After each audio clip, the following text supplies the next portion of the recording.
En février 2026, cela fera 4 ans que l'armée russe a mis le pied en Ukraine pour envahir le pays. 4 ans d'invasion, 4 ans de guerre et une paix qui semble toujours aussi difficile à trouver. À cela s'ajoutent les tensions entre les États-Unis et l'Union européenne. Alors comment faire pour trouver cette paix? Quel rôle doivent jouer les dirigeants européens? Mais surtout, quelle forme doit prendre cette paix? On en parle avec le président fondateur d'Eurocreative, think tank qui s'intéresse aux pays de l'Europe centrale et orientale. Bonjour Arthur Koenigsberg. Bonjour à tous. Alors dans une interview à Politico le 9 décembre, le président américain Donald Trump a dit souhaiter de nouvelles élections en Ukraine et accusé même le président ukrainien Volodymyr Zelensky de se servir de la guerre pour ne pas en organiser. Qu'est-ce que vous inspire cette déclaration, cette nouvelle déclaration du président américain ? Elle s'inscrit dans une continuité de déclarations absurdes du président américain sur la guerre d'Ukraine et sur sa volonté d'avoir des négociations entre Moscou, Kiev et Washington. Et ça s'inscrit aussi dans sa logique. Pour lui, faire une paix ou un cessez-le-feu rapide, il a bien compris qu'il n'avait pas les cartes ou les armes pour tordre le bras du Kremlin et amener sincèrement les Russes à la table des négociations. Il a compris qu'il en avait beaucoup plus pour tordre le bras de Zelensky et des Ukrainiens. Donc il utilise une nouvelle fois une pression grandissante pour tordre le bras de Zelensky, repartir sur ce qu'il avait déjà fait il y a quelques mois, contester la légitimité du président ukrainien en reprenant en grande partie le narratif russe. Et la réponse de Zelensky à Donald Trump est intelligente et audacieuse. Oui, puisque dans la foulée, Volodymyr Zelensky a dit qu'il était prêt à des élections avec l'assistance des dirigeants européens. Il n'avait pas d'autre choix que de dire ça, Volodymyr Zelensky ? Si, il avait d'autres choix.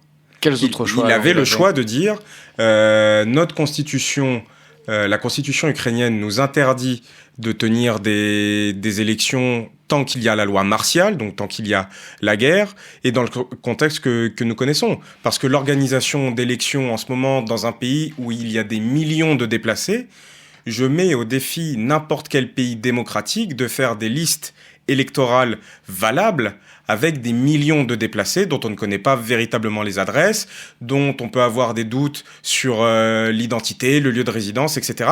Mais lui, il a pris le pari de dire très bien. Je suis d'accord pour aller aux élections parce que je suis le représentant d'un régime démocratique et effectivement, la démocratie passe par les élections.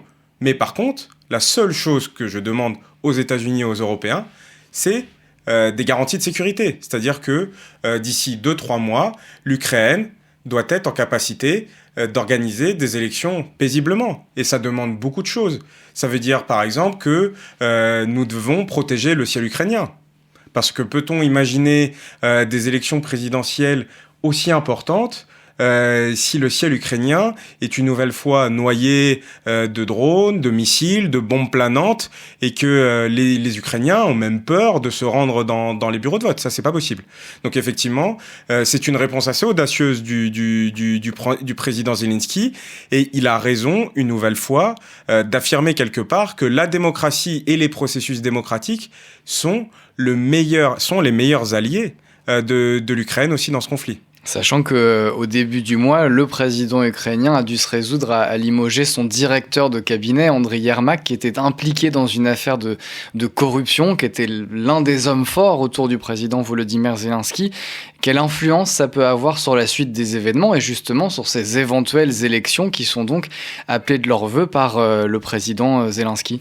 Ça a déjà eu beaucoup de conséquences, ces scandales de corruption en Ukraine, parce que la Fédération de Russie et les États-Unis s'en sont amplement servis pour accroître la pression sur Kiev. Mais il ne s'agit pas de mettre ces scandales de corruption sous le tapis, comme on pourrait le faire à Moscou, et comme on pourrait le faire même, et je regrette de le dire, comme on pourrait le faire peut-être aussi maintenant aux États-Unis. Ces scandales de corruption sont réels. Andriy Yermak est revenu beaucoup dans le viseur des deux entités anticorruption ukrainiennes, le SAP et le NABU, ces derniers mois. Deux entités qu'il avait tenté de détricoter cet été. On peut se souvenir de ces images d'une société civile ukrainienne qui allait dans les rues de Kiev et de tout le pays pour protester contre cette décision prise par la Rada, l'Assemblée ukrainienne, la suppression et le détricotage de ces deux entités anticorruption. Et c'est sous la pression de la rue et de cette jeune société civile ukrainienne, même très jeune, c'était des très jeunes qui étaient dans la rue, que Zelensky avait reculé et avait laissé en place ces deux entités anticorruption qui sont à l'origine de la chute de Yermak, certes, mais d'un grand nombre de personnalités politiques, stratégiques, intellectuelles, ukrainiennes. Donc, effectivement, on remarque que ces scandales de corruption permettent de dire que l'Ukraine progresse sur la voie vers la démocratie et notamment les standards qui sont demandés par l'Union européenne dans sa voie d'adhésion à l'Union européenne, mais que dans le même temps, ces scandales sont fortement utilisés par Moscou et Washington pour déséquilibrer, déstabiliser Zelensky. Est-ce que ça le fragilise quand même, le président ukrainien, ces différents scandales de corruption, ces départs autour de lui ? Oui. Enfin, c'est un débat entre experts. Il y en a qui disent que ça le renforce. Je trouve que c'est ambivalent. Ça le renforce parce qu'il a pris quand même la décision courageuse, à la fois déjà en juillet, de reculer sur la suppression de ces deux entités anticorruption et en limogeant Yermak. Mais ça le fragilise parce qu'il a quand même été élu sur un programme anticorruption et que ses proches se retrouvent à ce point mouillés dans de tels scandales, ça le fragilise. Maintenant, force est de constater que lorsqu'on regarde les sondages sur d'éventuelles élections présidentielles, Volodymyr Zelensky reste le premier. Et Volodymyr Zelensky a évidemment un objectif, c'est que son pays retrouve la paix. D'après vous, aujourd'hui, où en est-on de cette paix qui semble difficile à trouver entre la Russie et l'Ukraine ? On parlait tout à l'heure du rôle que veut jouer les États-Unis là-dedans. Aujourd'hui, pour vous, sur le curseur de la paix, j'ai envie de dire, on en est où ? On en est extrêmement loin. Extrêmement loin. Il y a des déclarations un peu contradictoires en Europe et parmi les dirigeants européens sur ce sujet. Le Finlandais Alexander Stubb disait il y a quelques heures, on est plus proche d'un accord plus que jamais. Et en même temps, on a le président roumain qui était hier à Paris, Nicu Șordan, et qui donne une interview en disant qu'il ne croit pas une seule seconde à un cessez-le-feu ou à un accord de paix. Quand on se plonge dans la réalité de ces négociations, on en est extrêmement loin pour deux raisons très simples. Si on peut schématiser et simplifier, c'est que la Fédération de Russie et les États-Unis demandent à l'Ukraine des concessions territoriales immenses, c'est-à-dire que les soldats ukrainiens se retirent d'une partie du Donbass que la Russie ne contrôle pas militairement. Mais ces territoires sont inscrits dans la constitution russe, désormais, comme appartenant à la Fédération de Russie. Donc la Russie ne peut pas faire autrement. Donc ce sont les territoires envahis dès 2014 par la d'une Russie. Partie, effectivement, dès 2014, et puis qui grignote depuis le 24 février 2022 au prix de centaines de milliers de pertes humaines en termes de blessés ou de morts.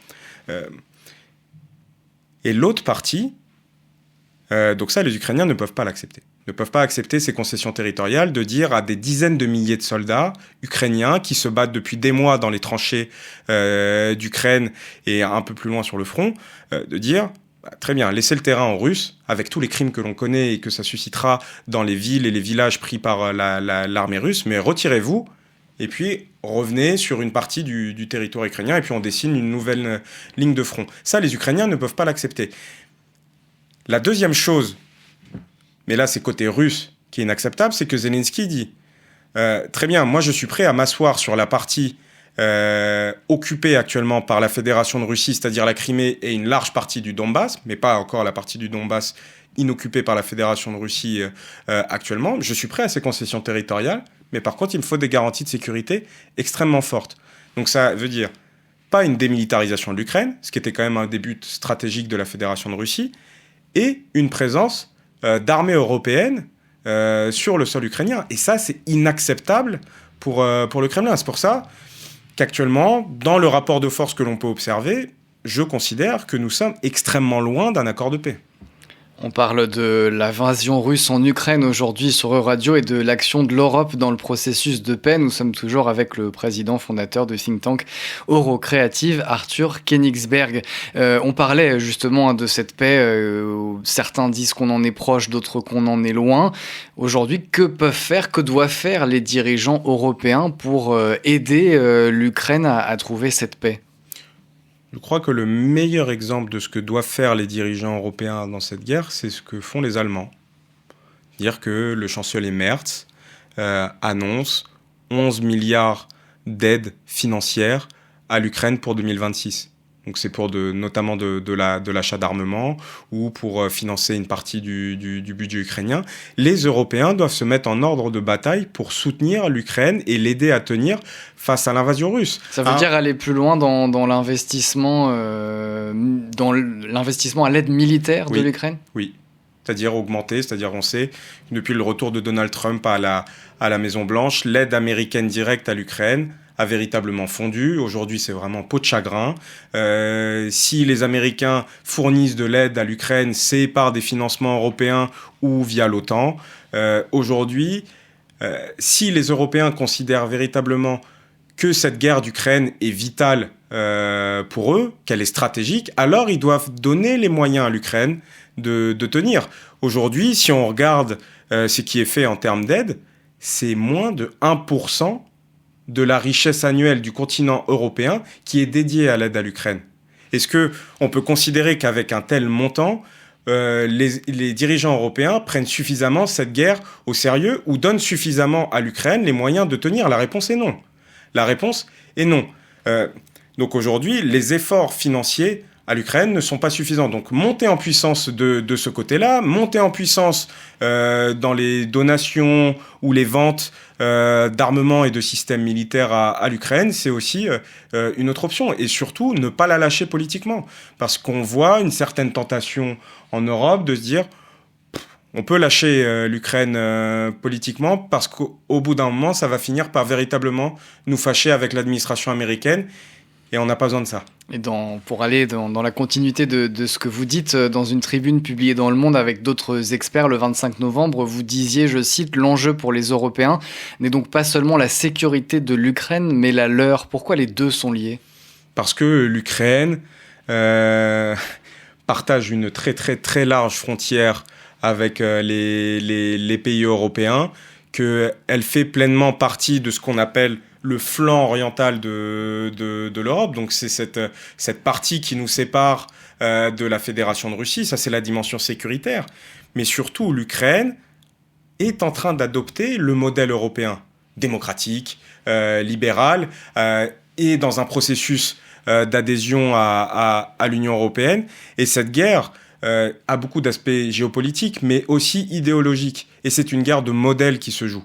Donc en défendant l'Ukraine, c'est le modèle européen que nous défendons. Une défaite de l'Ukraine représenterait véritablement une défaite de la sécurité européenne, mais aussi du modèle européen. Et c'est ça que les Européens doivent défendre. La difficulté, c'est qu'aujourd'hui, ce modèle est attaqué à la fois par Moscou et par Washington. Et vous croyez que les menaces que profère fréquemment Vladimir Poutine envers l'Europe sont sérieuses ? Vous pensez que la guerre peut, de l'Ukraine, se déployer un peu plus largement sur le territoire européen ? Elle se déploie déjà. Tout dépend ce qu'on entend par guerre. Effectivement, pour l'instant, il n'y a pas d'autres conflits militaires directs entre l'armée russe et certaines armées européennes.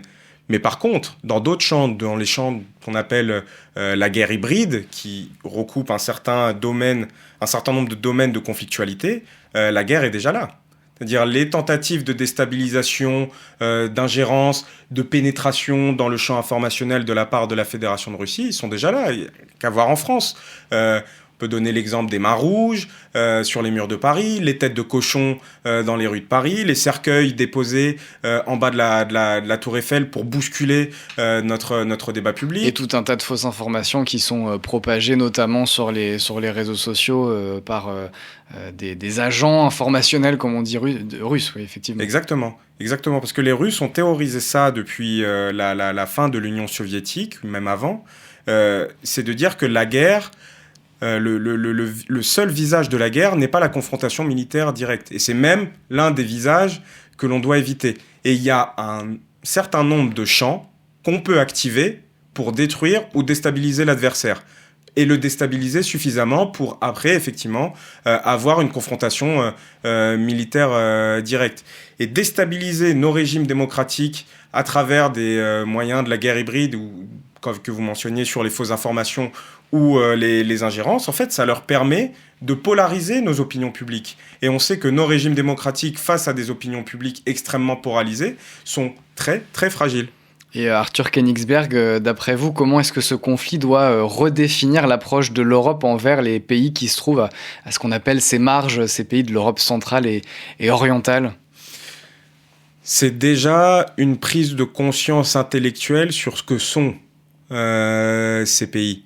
Et ça dépend du pays où on pense cette région. En ce qui concerne la France, une grande partie des élites françaises ont redécouvert la géographie, l'histoire, la politique de ces pays depuis le 24 février 2022. C'est-à-dire que cet espace géographique pleinement européen, entre mer Baltique et mer Noire, entre l'Estonie, la Bulgarie, la Roumanie, la Pologne, l'Ukraine, la Tchéquie, était largement ignoré de la part des Français. Pourquoi c'était ignoré de la part des Français ? Quand ils regardaient à l'Est, ils voyaient soit l'Allemagne, et puis après ils se disaient quelle est l'autre grande puissance qu'il faut regarder, et puis ils faisaient le bond intellectuel jusqu'à la Fédération de Russie. Notamment aussi par une pénétration des élites russes envers les élites françaises. Et une grande partie du narratif russe sur la région, comme quoi c'est la sphère d'influence naturelle de la Russie, son étranger proche, ou une partie du monde russe, avait vraiment pénétré dans les esprits d'une partie de notre classe politique, militaire, stratégique. Et c'est ça qui a été vraiment bousculé par la guerre déclenché le 24 février 2022 par Vladimir Poutine. Et c'est donc une prise de conscience intellectuelle que, ça y est, l'ensemble de ces pays, c'est véritablement l'Europe ou l'Occident. Ce ne sont pas les petits frères des peuples frères de la Fédération de Russie, non. Ce sont des peuples frères, des Français, des Espagnols, des Britanniques, des Allemands, et nous sommes dans une communauté de destin. Et c'est ça aujourd'hui qui est aussi l'enjeu, parce que c'est pas gagné. D'ailleurs, vous dites, c'est le titre de votre livre que vous avez publié très récemment, l'Europe de l'Est n'existe pas. Pourquoi ce terme, il est problématique finalement à vos yeux ? Parce que l'Europe de l'Est, c'est la création artificielle de Staline. C'est-à-dire que avant 1945 et la main basse de Staline sur l'ensemble de la région, on ne parle pas d'Europe de l'Est. On parle d'Europe médiane, d'Europe centrale, d'Europe du milieu, voire de Mitteleuropa avant la Seconde Guerre mondiale. Mais Europe de l'Est, ce vocabulaire s'installe qu'après la Seconde Guerre mondiale et pendant la guerre froide. C'est-à-dire cette période où l'Europe est séparée par un rideau de fer et que deux modèles s'opposent. D'un côté, l'Europe de l'Ouest, entre guillemets, modèle démocratique, capitaliste, libéral, et de l'autre côté, le modèle soviétique, communiste, avec ses moyens de production économique communistes. Et ce sont deux modèles qui s'opposent. Là, il y avait une fracture, il y avait véritablement deux blocs en Europe. Mais depuis 1989-1991 et la chute de l'URSS, il n'y a plus lieu de parler dans cette terminologie. Il n'y a plus de blocs en Europe.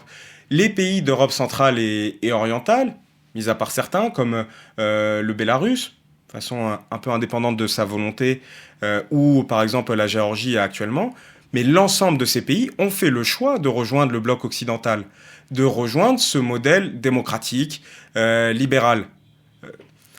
Et c'est ça qui est attaqué aujourd'hui.